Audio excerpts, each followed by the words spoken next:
Hi everybody, my name is Amara. I'm going to be making this video today talking about why I decided to go raw vegan. So I decided to go raw about a year and a half ago, and I've experienced some pretty crazy changes, and so I just wanted to make this first video talking about why I decided to even go raw. I'm going to talk about my history with the plant-based diet before, my transition period into being raw, some of the benefits and challenges that I've experienced, and then also some of the books and influencers and podcasts that have helped me along my journey. So if you are interested in trying this out for yourself, that can kind of give you some footing and more things to look into. If you're interested in healing and improving your health and just into your self-development, self-improvement era, definitely check this video out and stay tuned on this channel because that's kind of what I'm going to be talking about. And yeah, so I decided to go raw about a year and a half ago. And I decided to go raw mostly because I learned about all the health benefits. But before we get into my main reasons as to why I decided to stay raw, I kind of wanted to walk you through my history with the plant based diet just in general. So, when I was in high school, I was taking some college classes, and one of the classes that I was taking was a chemistry class at 7 a.m. And I was very much not a chemistry girl. Okay. It was too early to be talking about stuff like that. I was very much like a theater type of kid. And so I was struggling, and a lot of the other people in the class were struggling too. And our professor was like, hey, like, if you guys want some extra credit, go ahead and check out these documentaries, maybe write a page or two about it, and it'll help boost your grade. And so I was like, look, I don't care what these documentaries about. I didn't care if it was about the moon landing. I didn't care if it was about freaking anything. Okay. I was going to watch it and write my paper because I needed extra credit. And so the two documentaries that she had recommended that we watch were Cowspiracy and Forks Over Knives. And when I tell you, it just blew my mind. These documentaries are basically talking about animal agriculture and how it affects our health, the environment, the social political kind of dynamic between like big pharma and like lobbyists, and how they like marketing and advertising is like encouraging us to consume these products that are just not good for our health. And it just blew my mind at 17. Like, as a child, I did not grow up eating healthy. Like, I ate Oreos and Go-Gurts and macaroni and cheese. Okay, like that was string cheese, and zebra cakes were my thing. Like, I did not eat vegetables. I didn't eat fruit. Like, I remember when my mom would buy fruit, I would get mad that my brother would eat the fruit, but I would never touch it. And I would just never, like, I was just not a vegetable. My favorite vegetable as a kid was corn. Like, literally corn. Like, I did not like fruits and vegetables like that. So for me to be like even impacted by these documentaries at all was actually kind of surprising for me. But um I didn't know much about being vegan or plant-based. Like I said, growing up there was no limits around food for us. So I just was like, you know what? Like, just off the fact that like these animals like don't want to die. These animals like are being farmed and treated so badly. It's bad for our environment with all the runoff into the ocean. We're killing our coral reefs and all of this stuff. And then just like my also like I was very much like for the people when I was a teenager. So to learn like these companies are like marketing towards us, and they have all these lobbyists to encourage us to really hurt ourselves. Everything about it for me was like, okay, like I'm gonna chill out on animal products, but I don't know really where to start, so I'll go vegetarian. So my first step was to go vegetarian from there, and then after that, I did that for about a year and a half. So from 17 to about 19ish, I was like 17 and a half until 19. I was vegetarian, was enjoying my pizza, I was enjoying yogurt, enjoying ice creams and stuff like that. It was a pretty good transition period for me. Did that for about a year and a half. And then when I went to university, I moved to university, and there was like a sign up sheet for the place that I was living in. It was like, hey, what's your dietary preferences? And I kind of saw that as an opportunity to be able to just say like, hey, I want to be vegan now. And because I'd been wanting to be vegan for a while. So I went on there and I just put down I'm vegan. And so at 19, I decided to go vegan, but I was more so of like a junk food vegan, like very much like Oreos and fake meats, fake cheeses, Like stuff like that was like my jam. Like I remember I went to UW in Seattle, and I remember I would take the bus from 45th on the Ave all the way down to the industrial district of Seattle to Costco to go get boxes of Ritz crackers, oatmeal, walnuts, and Oreos. Like that was my level of veganism. As long as I wasn't hurting animals, like that was cool with me. So um I did that honestly for about 5 years. Like, and so majority of college, like all of my college years after college, I was a vegan, but I was a junk food vegan. Definitely wasn't feeling any health improvements, still was anemic. I had got diagnosed with anemia when I was like 14 or 13 or 12, like when I was younger. And like I said, I didn't go plant based for any health benefits. It was all just for the fact that I wanted to not harm animals and bump the government, bump all of that kind of stuff. Like that was more so my opinion. So I was living that kind of lifestyle for about, I would say, like 4 or 5 years or so. And what really started off like my health journey is when I was on TikTok actually, and I was just scrolling and looking for different like just I was hearing about CMOS and Dr. Sebi's and stuff like that. And I had found out, I had bumped into this guy, his name's Yahki Awakened, and he was just talking, like the way he talks is really, really captivating. And he was talking about like herbs and natural healing, and um it was a couple of clips that somebody had uploaded from his YouTube channel. So I went to his YouTube channel and I like binged. I was like binge watching all of his content, like literally all day, every day. Like I just watched his content all the time. It was so interesting to me to learn like you can really heal yourself. And his big thing was herbs. So from there, I did his three bitters challenge. I was like getting into my little sea moss era. Um, and then I found out about Gillian Berry. So I guess the algorithm was algorithming, because from there I found out about the whole concept of raw food. And I had never heard about that before. I was like, raw food, like that phrase just never clicked for me. On her channel, like she had all kinds of people just talking about like healing themselves from like all kinds of diseases. Like, and it blew my mind. I was like, you can heal from things that, like, in my mind, you're done. So like not like that, but like that, like, and so I just kind of really took to it, and I was like, you know what? I'm going to do a juice fast. I'm going to do my herbs. Like, I'm going to go raw.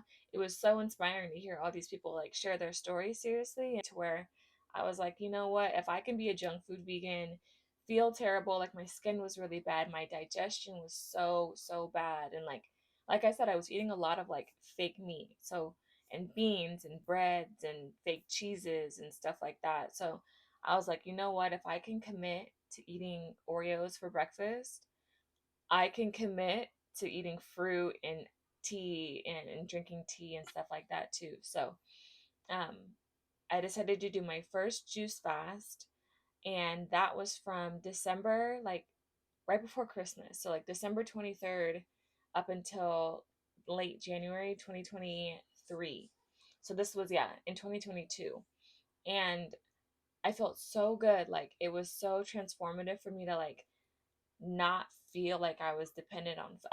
I blew myself away. I didn't know that I could go that long without actually consuming like food.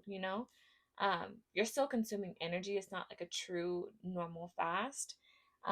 But it was so like healing. Like I had never experienced like that mental clarity. The emotional detox was real. Like, and I remember there was different stages. Like some days I was like really, really tired. Like I would sleep throughout the day, like a nap, and just I gave myself that time to do that. And this really kickstarted my inspiration on just doing all kinds of fasts. So from there, I've done two more juice fasts, which I'll talk about. I'll talk about all of my experiences in fasting and herbs and raw food and all of what I know about it. And then also hopefully have people who know more and can come on and share their story as well. But um, yeah, I've done juice fast, I've done grape fat, mono fruit fasts, I've done herbs, I've done water fasting, intermittent fasting. And so that was kind of like my background as far as like where I've come from with the diet. And so now I'm at a point where it's a year and a half in, and I'm just feeling really good and inspired. I have a way deeper appreciation for life and connection to like things around me. I'm not perfect. Like I said, I'm only really been on like this true healing journey for about a year now, and I still have some work to go. I think it's a lifelong journey though, and so I can really appreciate that. But I just wanted to talk about the three things that really most appealed to me when I kind of decided to stick with the raw journey. So one was the concept of like not destroying your food before you eat it. Like, I don't know about you, but like my family, like we flip, dye, and fry everything. Okay, like everything's fried, everything's seasoned to a T. Like that's our thing, you know. Especially Black folk. Everybody, every culture has their thing, but like Black people, like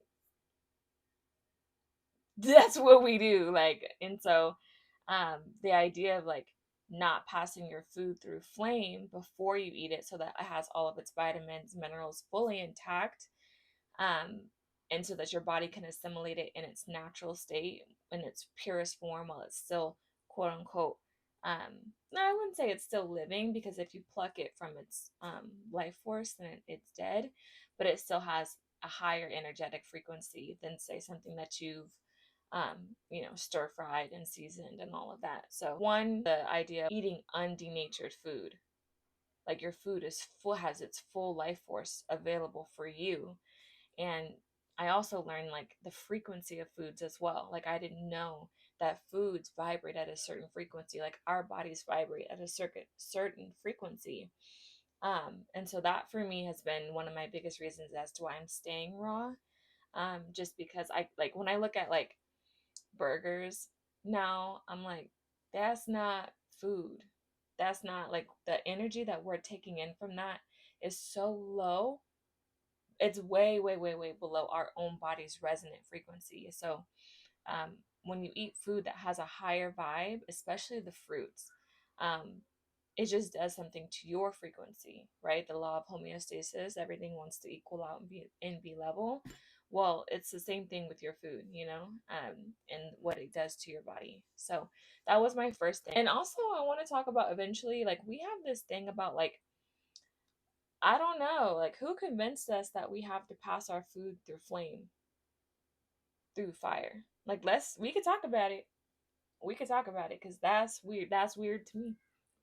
That's weird to me. But yeah, so eating food that has its full life force, full vitamins, minerals, not manipulated by fire, which does change its chemistry. We're going to be honest, like chemistry is chemistry. So the second you take a piece of spinach and you stir fry it up and it doesn't look, nor is it chemically the same thing as when it was once whole, right? So the vitamins and minerals you think that you're consuming, they're not there. Like they fizzled into the wind, They like they're gone. So that's really important when we're talking about like energy, right? For our body. The second thing that I learned, that's kind of been keeping me raw as well, is that no other animal in nature cooks their food. No other animal in nature manipulates their food before they eat it. They use whatever's biologically available to them, whether it's their claws, their fangs, their strength, their speed, their agility, to hunt down their food or just to forage for their food, and they eat it as is. No seasoning. They don't, pick off the skin and the hair and the blood or the dirt. They don't wash off the dirt off of it. They just eat it as is, and for us as humans, I think I don't know, but for me, I'm like, oh, why do we have such an aversion to certain foods in their natural state? So like for me, for example, like if you bring me a chicken in its natural state, first of all, I don't even want to kill it. Like that's sick. That's crazy. I don't want to kill it myself. So I'm gonna have to go to somebody else that will kill it and, take all the feathers off, all the hair off, and then you're gonna have to break it down and then season it and then pass it through flame, put it in a fire, right? just to change the way it looks, the way it smells, the way it tastes naturally, to make it something completely else. Well, that's not what any other animal does, right? And it's not to say that we have to behave like other animals, but I feel like when it comes to that, like manipulating our food, um, it's kind of taking us really, really far out of our natural state. The things that are inclined that we are inclined to in their natural state, things like fruit. You bring me a piece of a strawberry, I don't need to season it. I don't need to pass it through fire. I don't need to, fry it up, and I can just eat it as is. Strawberry is a strawberry. And then the third thing that's really just stuck with me in this process of like deciding to improve my health and heal in my healing journey as well has been my respect for like all living things. And I don't know if that's just me getting older, like I'm 25 now, or if that's just, I don't know, I've just been vegan for so long, but I don't want to eat things that don't want to die. I just can't. Like, it's not cool to me. Like, that is, I just have a deeper respect for all living things. And even we can get into like the argument between like um vegetables versus fruit, right?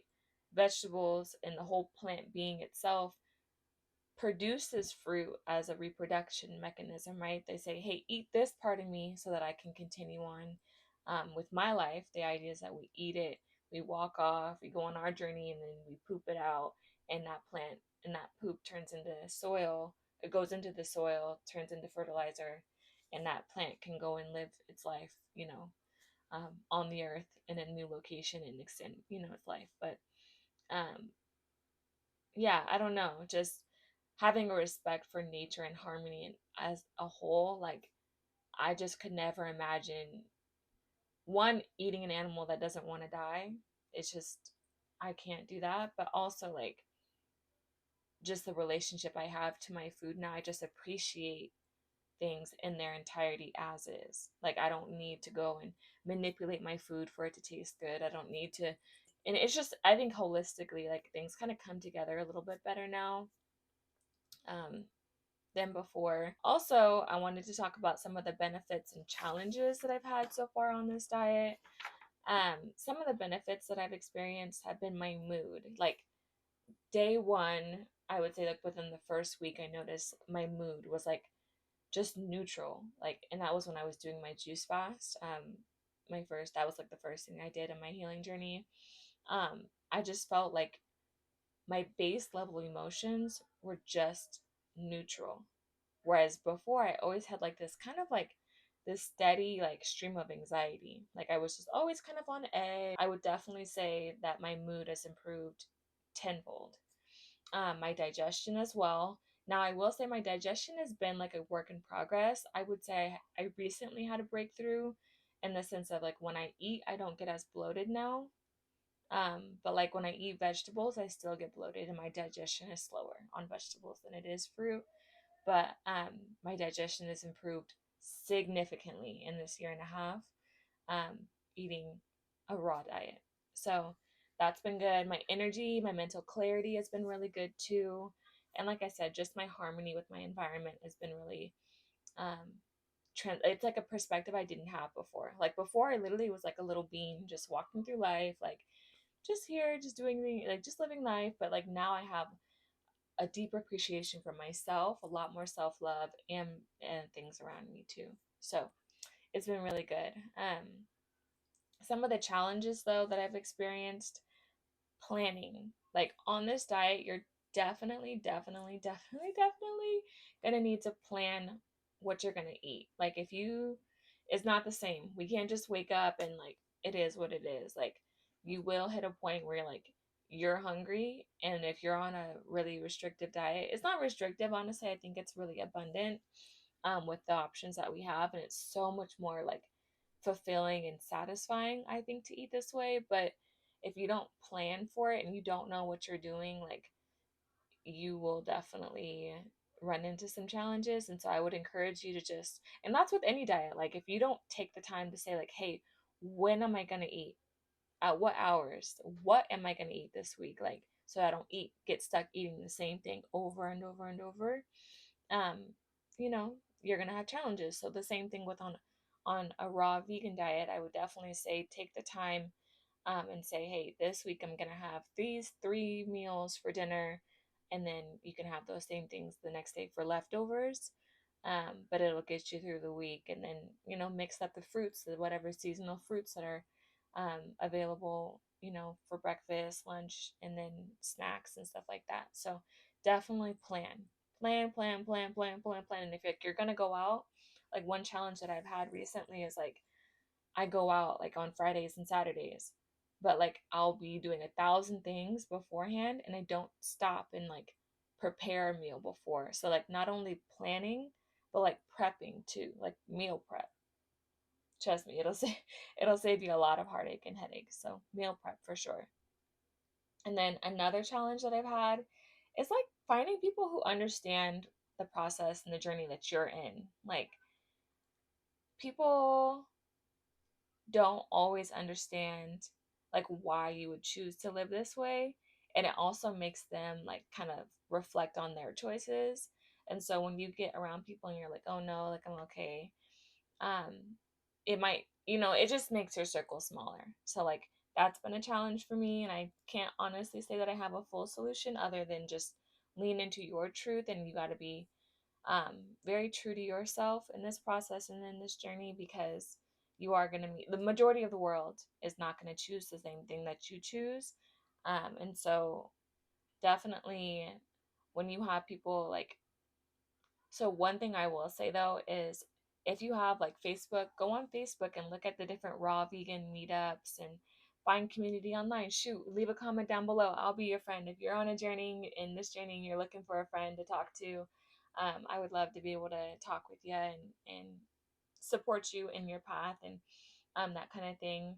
And then also another challenge, my third thing that I would say is like social settings. Like my day job right now is insurance and real estate, and I did not realize how much people like centered around food for like networking.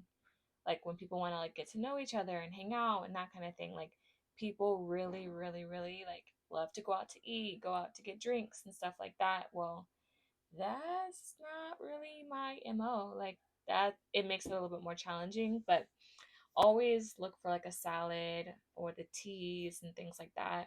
And one thing I've noticed is like if you like call ahead of time, like you can generally ask them, hey, like I'm on a special diet. Is it okay if I bring in my own salad? Is it okay? Or do you guys have any options as well or stuff like that? So, and most restaurants are pretty accommodating, but if that's not the case, definitely I would just recommend like tea, like whatever their tea is, or water with like a lemon, stuff like that, just to kind of be able to still sit down and commune with people, but still sticking beside what you believe in. Definitely eat beforehand. Also, eat beforehand if you're really hungry, especially in the beginning, especially in the beginning when you have like the most cravings and you're going through like those biggest changes. Definitely eat beforehand. It'll save you a lot. It'll bring you a lot of peace. Okay, definitely eat beforehand. The fourth challenge that I've had so far on this diet, I would say, have been my dental issues. So I'm going to make a video about this as well. But when I did my second juice fast, I did that in July until August of last year. So July 2023 until like late August 2023. And I did not do a very good job of like taking care of my teeth. Like, I really did not do a good job of taking care of my teeth. I didn't know about like how like like I said earlier, chemistry is chemistry. So whether it's a Snickers bar or it's a apple juice, right, or orange juice, like acids are acids, sugar is sugar. So it's man-made sugar versus God's sugar, right? There is a difference when we talk about it in that sense, but on a chemistry level in this context, when it just sits on your teeth, it's sitting. Okay, understand that it's sitting on your teeth. Like you got to take care of your teeth. And so um to keep it short, I'll make a whole video about teeth and how to take care of your teeth. I would definitely say if you're starting out and thinking about going on a raw vegan diet, definitely think about like hydroxyapatite toothpaste.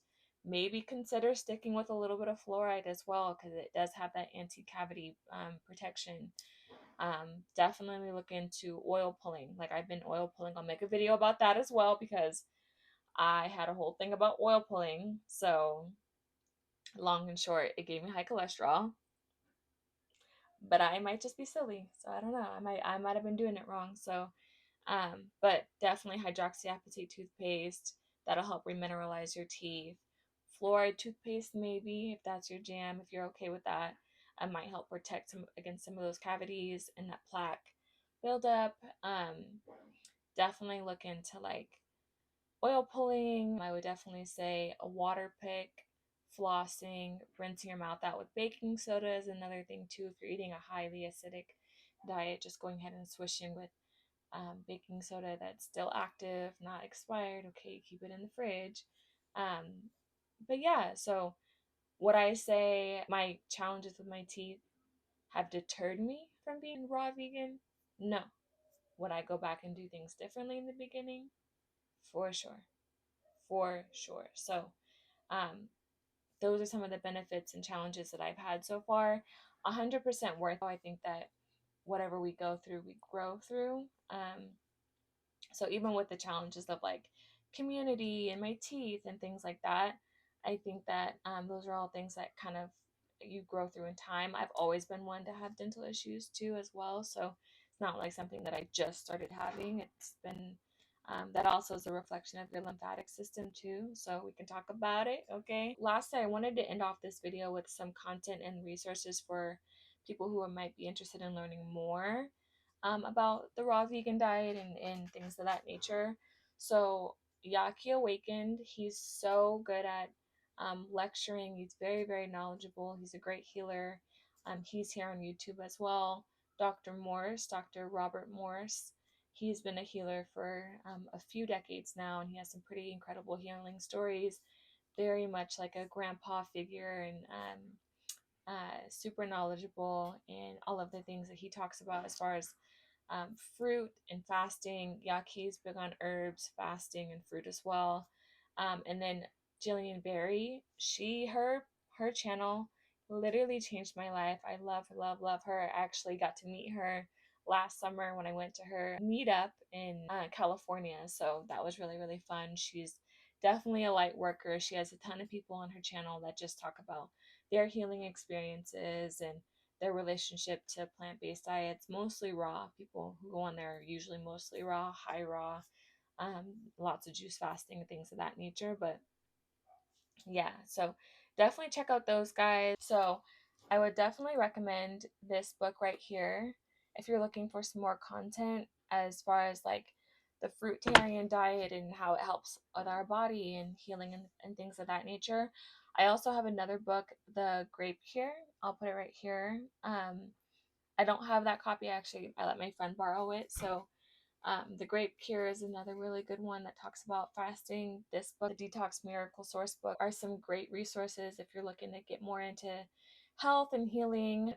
Yes, so far I've been really, really loving the raw vegan diet. It's definitely changed my life. Like I was not this person before, and I just felt like I found like the secret to life. Like it's just changing my relationship to not only like my health and the environment, but spiritually. Like I've grown so much. Financially, my relationship to money is different. Like even just start this channel, like this is giving me just a new passion on life, and I'm just super thankful. And thank you for checking out this video. If you want to learn more, definitely check out these resources and stay tuned. Comment down below if you are raw vegan yourself, or if you're in your healing journey, some things that have been helpful for you. Let me know down below as well if there's any other videos that you want me to make. I'd love to be able to hear from you guys. And thank you so much, and I'll talk to you later.